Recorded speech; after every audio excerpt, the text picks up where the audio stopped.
Paz do Senhor, meus irmãos. Livro de Jó.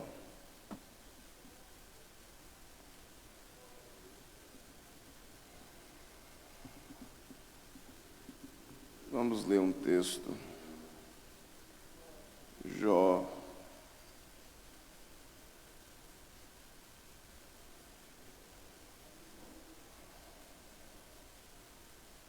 Capítulo 29.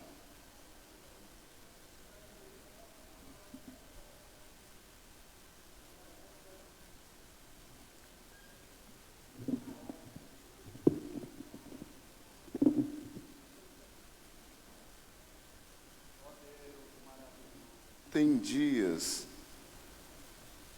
que nós outros precisamos ouvir. E hoje confesso aos irmãos que estava precisando ouvir. Mas como é dado-me a oportunidade por nosso pastor, presidente, delegado ao nosso pastor Valdir, vamos meditar um pouco. Jó capítulo 29, prometo vou ser bastante sucinto. Versículo 1 a seguir, vamos ler 5 versos. E, prosseguindo Jó, em sua parábola, disse: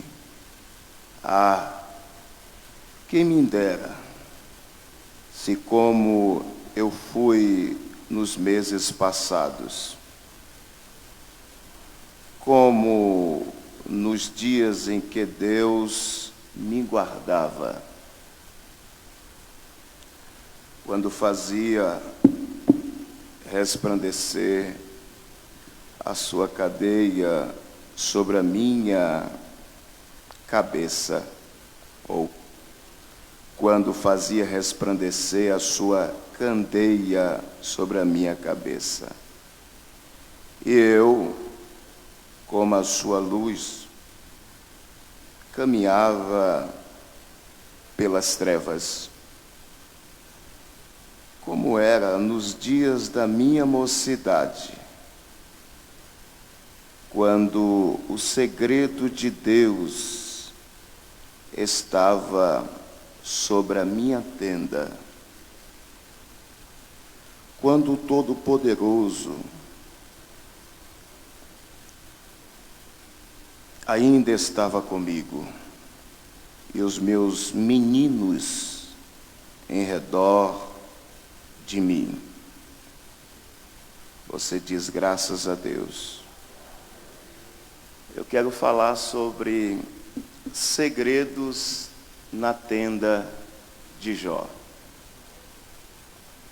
Segredos na tenda de Jó.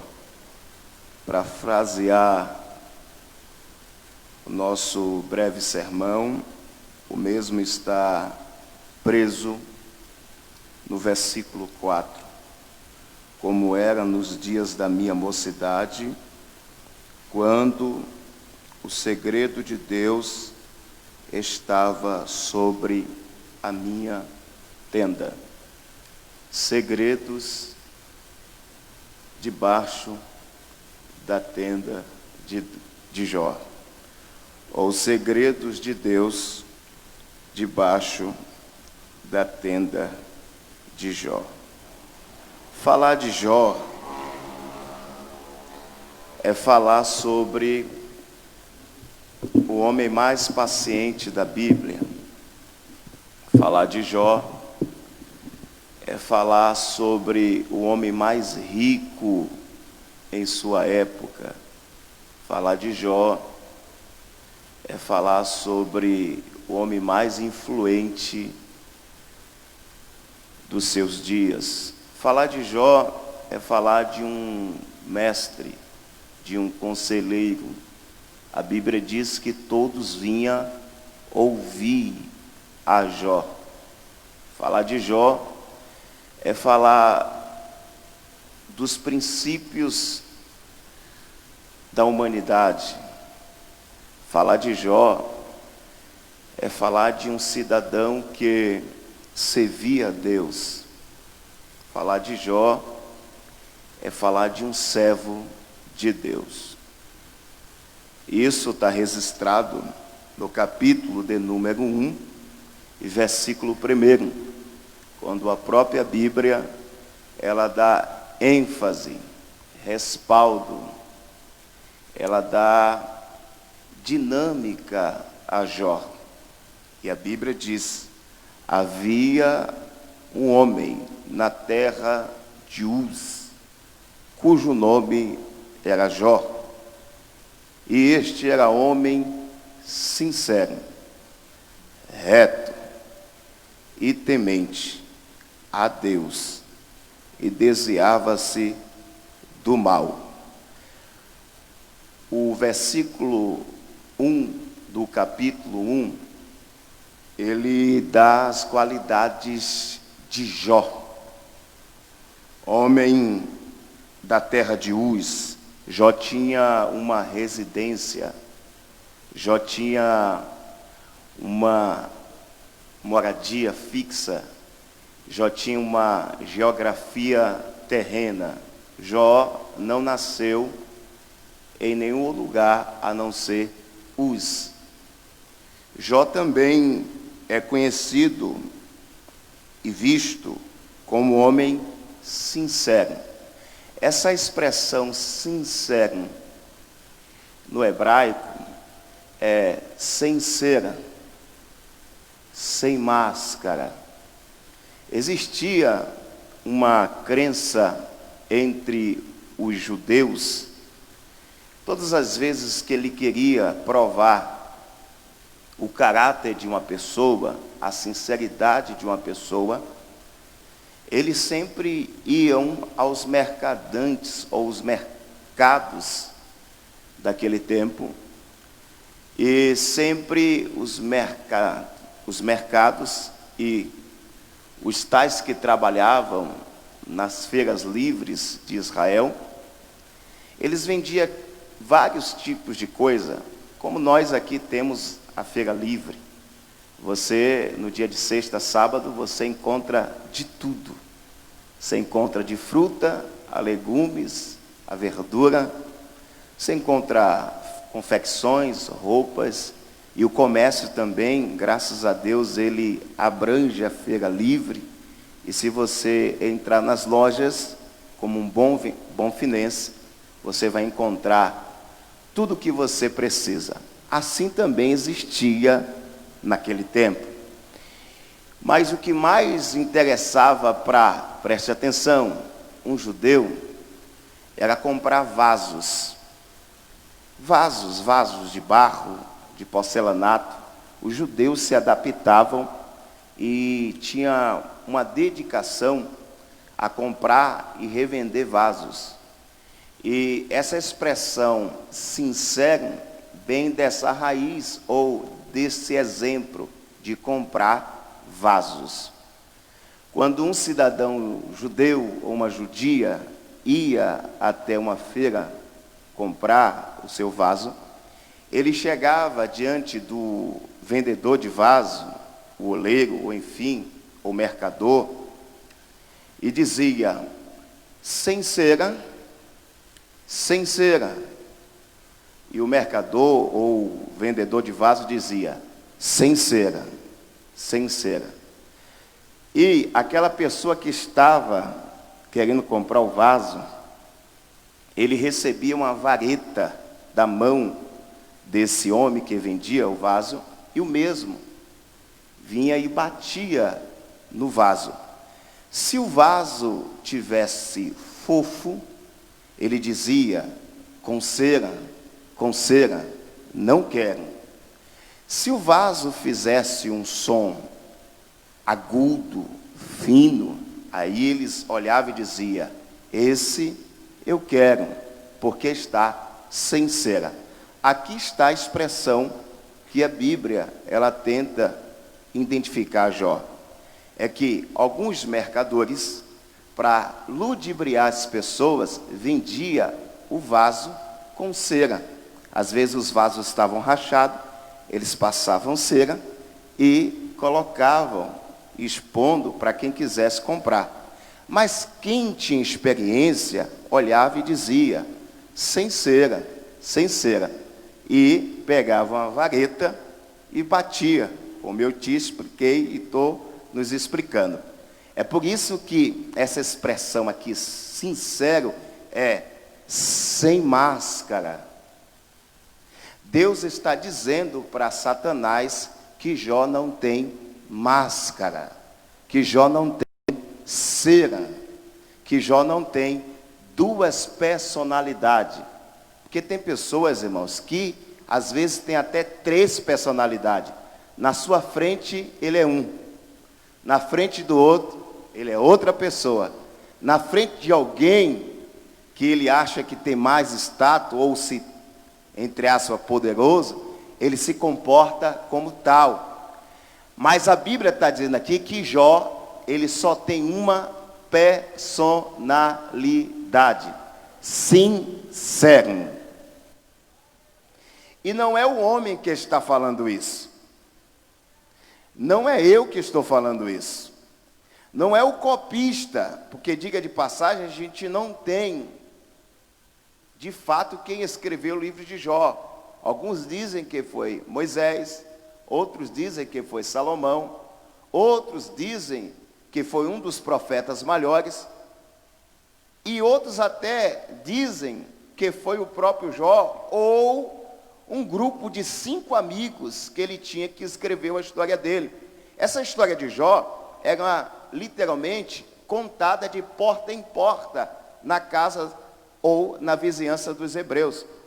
Pastor, então, quem está falando aqui não são esses.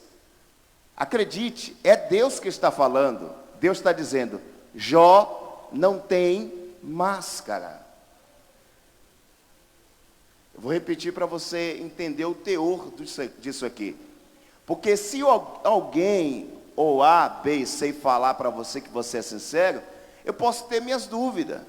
Ou alguém conversando com A, B, vai dizer, não, fulano é sincero. Aí alguém vai perguntar, você conhece ele? Aí tem uma interrogação. Mas só que a expressão aqui máxima é de Deus, que é sondador, conhecedor, onisciente, onipresente, onipotente, presciente. Não é o homem que está falando, pastor Valdir. É Deus que está dizendo, Jó não tem máscara. Jó é sincero, sincera. Jó não tem 2 ou 3 personalidades, ou 2 ou 3 índole. Ou seja, se você visse Jó de manhã, ia ver Jó do mesmo jeito à tarde. Se você visse Jó de tarde, à noite Jó estaria do mesmo jeito. Se você visse Jó no domingo, na segunda ou em qualquer dia da semana, ele estaria inabalável, porque Deus disse, Jó é sincero, sincera. Então, o primeiro segredo que tem na tenda de Jó é isso. Ou seja, debaixo da tenda de Jó tem sinceridade. Quem está me entendendo isso aqui? Deus está dizendo, nós lemos Jó 29, e a nossa breve meditação é sobre segredos debaixo da tenda de Jó. E é o verso 4 que o próprio copista, o próprio Jó, ele tenta relembrar do que tinha dentro da casa ou debaixo da tenda dele. O primeiro segredo que nós encontramos na tenda de Jó, dentro da casa de Jó, é sinceridade. E é Deus que está falando. Uma coisa é eu falar, outra coisa é um irmão falar de você. Ó, fulano é sincero. Não, pode ter algumas interrogações, algumas dúvidas, mas se vir de cima para baixo, então contra fatos não tem argumento. Olha para o seu irmão aí e diga: seja sincero. Sincero é sem máscara, sem cera. Uma só índole, uma só personalidade. Ou seja, o primeiro segredo de Jó é que ele é sincero e quem fala é Deus. Segundo, olha o que o texto diz de Jó. Ele é sincero e ele é reto e temente. Mas dois segredos tem na tenda ou dentro da tenda de Jó. Ele é reto, vamos lá, e vamos lá, igreja, ele é reto e é temente. Porque eu não tenho como ser reto e temente sem antes não ser sincero. Essas três qualidades aqui estão vinculadas uma à outra. A sinceridade de Jó faz ele ser reto e faz ele ser temente. Glória a Jesus Cristo de Nazaré. Reto aqui, a expressão máxima no original é isso. É que Jó só trilha um caminho. Ou como o próprio Jesus disse uma certa vez, que a nossa expressão, a nossa palavra tem que ser sim, sim e não. Não, vamos lá, igreja. Sim, sim e não. Passando disso é procedência. Ou seja, em Jó não tinha isso. Jó só tinha o sim ou não. Jó não tinha, desculpa a expressão, maracutalha, ludibriação, falar uma coisa e dizer outra, ou verbalizar uma coisa e na prática ser outra. Alguém está entendendo? Jó é reto e nessa retidão dele, ele se desvia do mal. Glória a Jesus Cristo. O texto é tão lindo, irmão, que o texto continua. Ele é reto e temente. A expressão máxima aqui, temente, dá as qualidades de Jó. Você sabe por que Jó é sábio? É porque ele sabia o princípio da sabedoria. E o proverbista diz: quer ser sábio? Tema a Deus. Olha que coisa bela isso aqui. Jó é sábio porque ele teme. E por ser temente a Deus, ele se desvia do mal. Aí a Bíblia vai dizer que Jó tivera 7 filhos e 3 filhas. Por todas essas qualidades que Jó tem e está dentro da tenda dele, aí eu fico me perguntando, olha o paradoxo, ou seja, é incompreensível. Jó é temente, reto, se desvia do mal. Quem fala isso não é o homem da terra, é Deus. Dentro da tenda de Jó tem sinceridade, tem retidão, tem temor. Jó é um homem justo, Deus que está falando. Mas isso não livrou Satanás de acusar Jó.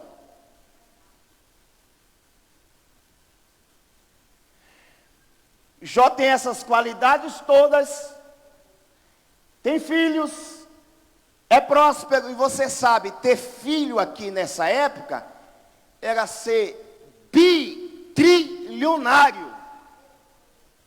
Só para você ter ideia, Jó aqui, nessa expressão de 7 filhos e 3 filhas, era Jó comparado como um trilionário daquela época. Porque os filhos de Jó representavam a bênção de Deus sobre a vida dele e a perpetuidade da sua geração. Ou seja, Jó ia ser conhecido com uma perpetuidade máxima. Ia passando de filhos, de filhos, de filhos, de filhos e filhas. Jó ia ter a sua genealogia ampla. Então isso aqui é muito sério, porque ele é abençoado, ele é reto, ele é temente, se desvia do mal, tem filho, é fecundo, próspero, trilionário, mas Satanás para ele. Irmãos, é meio paradoxal, porque a gente ia dizer logo, Satanás vai se levantar contra o crente atribulado.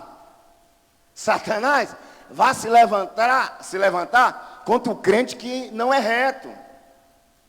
O normal é isso, não é assim? Satanás se levantar contra pessoas que é injusta, que é hipócrita. Mas eu aprendi uma coisa muito séria, é que quem é reto, quem é temente, é adversário de Satanás. Vou repetir. Pastor, por quê? Porque quem anda errado já está na mão dele. Quem é injusto já trabalha para Satanás. Quem não tem retidão já ajuda o diabo. Tem alguém que está me entendendo? Mas quem vem na contramão, é como se esse Jó lutasse a favor de Deus e mostrasse para Satanás que no tempo dele, ele era a pessoa mais diferente de todos. Deixa eu ir para o fim. Jó está em casa. E diga de passagem, Jó é riquíssimo. E era o seu gado de 7.000 ovelhas, 3.000 camelos, 500 juntas de boi e 500 jumentas. Essa jumenta aqui, essas juntas de boi, quando você vai estudar sobre isso aqui, Jó era uma pessoa muito rica, muito rica. Olhe para mim, preste atenção. Vou repetir, Jó era muito rico. Eu estava estudando sobre essas grandezas e riquezas de Jó aqui. Jó era, literalmente, um empresário muito rico, que todos vinham pedir serviços e prestar serviços a Jó. Jó tinha tudo isso, tinha servos, muito gado, era o maior de todos do Oriente. E aí a Bíblia diz, e ia seus filhos e fazia banquete em casa de cada um dos seus dias. E ia seus filhos e fazia banquetes em casa de cada um do seu dia. Isso aqui é extremo, porque não era um feriado que eles faziam ou banqueteava. Era todos os dias. Ou seja, a gente, para se alegrar, tem que ter um feriado, para assar uma carne, ou tem que ter uma data comemorativa, não é isso? Um aniversário de casamento, aí a gente se alegra, faz um esforço, paga alguma coisa no cartão, parcela em 10, 12 vezes, não é assim? Mas não, em Jó não existia esse negócio de parcelamento. Em Jó, cada filho dizia, tal dia é festa lá em casa. E aí? Lá quem banca tudo sou eu. Vocês só vão vir com a boca para comer. 0,800. Tudo na vida e na família de Jó era próspero. Jó não era só próspero, Jó era rico. Porque ser rico é uma coisa, ser próspero é outra coisa. Prosperidade é você viver bem com um salário mínimo e ainda ser dizimista. Riqueza é você manter um nível de status, de poder ir e vir e ter liberdade. Ser rico é isso. Ser rico é você almoçar aqui em Senhor do Bonfim e dizer, amanhã eu estou lá nos Estados Unidos, em Boston, almoçando. Isso é ser rico. Ser rico é ser livre. É por isso que esse nível de riqueza para os judeus é o pior na classe de prosperidade entre os judeus. Existem 4 níveis de riquezas para o judeu. Primeiro, número 1, ter filhos. Segundo, número 2, ter amigos. Isso é nível de riquezas para os judeus. Ter filho, ter amigo. Número 3, ter servos. E número 4, aí o último, ter poder aquisitivo. Para os judeus é o contrário. Às vezes para nós que aqui é do Ocidente, a gente acha que ter poder aquisitivo, carro, casa, é ter dinheiro. Não, para o judeu isso é literalmente uma base das 3 qualidades que falei: filhos, amigos e servo. Para depois vir. Só que Jó tem tudo isso. Deixa eu já terminar. Faz banquete os filhos. É abençoado. Olhe para o seu irmão e diga assim: Jó é abençoadíssimo. Mas diga mesmo para ele, diga assim: Jó é abençoadíssimo. Mas é benção, irmão. Pensa numa benção assim, que todo mundo olhava e dizia: Jó. Irmão, todos falavam de Jó, irmãos. Aí acontece o que muitos não querem. Por ser reto, por ser temente, por ser desviado do mal, por ter, ou você ter, segredos debaixo da sua tenda, na sua casa, sempre vai acontecer o que aconteceu com Jó. O que, pastor? Houve-se uma reunião no céu.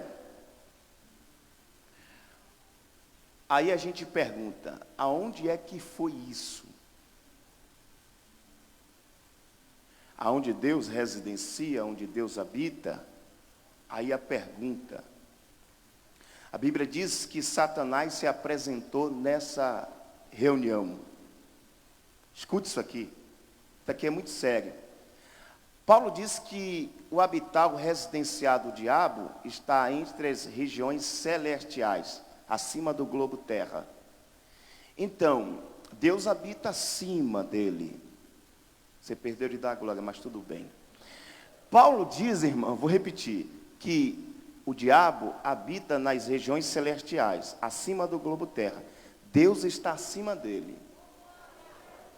Então, quer dizer que a reunião estava acima dele, e o infeliz, passeando pela terra, subiu, e aí, nessa subida dele, não é o diabo que começa. É porque, quando a gente lê aqui atenciosamente, a gente acha que o diabo chegou lá e: Eletíssimo, Altíssimo, me dê a palavra. Não. Não foi o diabo que fez isso. Não foi o diabo que começou. Quando você lê isso aqui, você fica assim pensando. Ele estava rodeando e passeando pela terra, o diabo. E quando ele se apresentou, olhe para mim, Deus fez um tribunal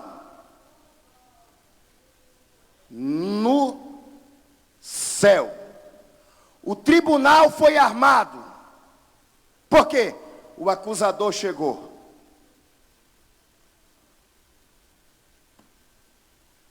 E antes do acusador falar, Deus que tomou a palavra. Oh glória, eu senti Deus aqui agora. Oh glória, arrepiou tudo aqui agora, irmão. Antes do diabo abrir a boca contra a sua vida, contra o seu respeito, contra a sua casa, contra os seus, Deus vai falar sobre você. Abandaravachúria. Oh glória, oh glória. Porque a gente acha que o diabo chegou lá, pastor Isaac, pastor Pedro, mandando: não. Antes dele abrir a boca, Deus olhou e disse: observaste. Mas antes disso, Deus pergunta: de onde vem? Para onde vai? Fique de pé que eu já vou. Oh, glória, eu senti Deus aqui nesta casa, irmão. Eu senti Deus aqui agora. Quando o diabo se apresentou, Deus perguntou aonde ele habitava. Aí ele disse: rodear e passear pela terra. Aí, poderia o infeliz pegar uma lista e falar verdades, ou até mesmo mentira, porque ele é o pai da mentira. Mas antes deles falar, minhas irmãs do círculo de oração, que ora por mim, Deus olhou e disse: observar-te o meu servo Jó. O diabo pode se apresentar diante de Deus com todos os seus erros e defeitos. A Bíblia diz que ele nos acusa de dia e de... Mas quem fala primeiro não é ele. Vou repetir. Quem fala primeiro não é ele. Ele pode até se levantar para acusar, mas quem dá a primeira palavra e a última é Deus. Oh, glória a Deus. Oh, glória a Deus. Oh, glória a Deus. Oh, glória a Deus. Ele vai se levantar, vai até se propor a acusar, mas você tem alguém que está sobre você. Tem um advogado que é justo, que é o Senhor Jesus. E aqui nesse texto aqui, não existe Jesus, entre aspas. Não é Jesus que vai advogar a causa de Jó. Aqui quem vai advogar a causa de Jó é Deus. É Deus. Levante a mão que eu vou liberar uma palavra profética sobre a tua vida. O diabo, alguém está tentando te acusar, mas o meu Deus nessa noite já desceu nesta casa e já liberou uma palavra. Deus vai liberar as prerrogativas sobre o teu respeito. Satanás não vai poder te acusar. Se ele tentar, Deus vai dizer: ele é reto, rapaz, ele é justo, ele é temente, ele se desvia do mal, ele me serve.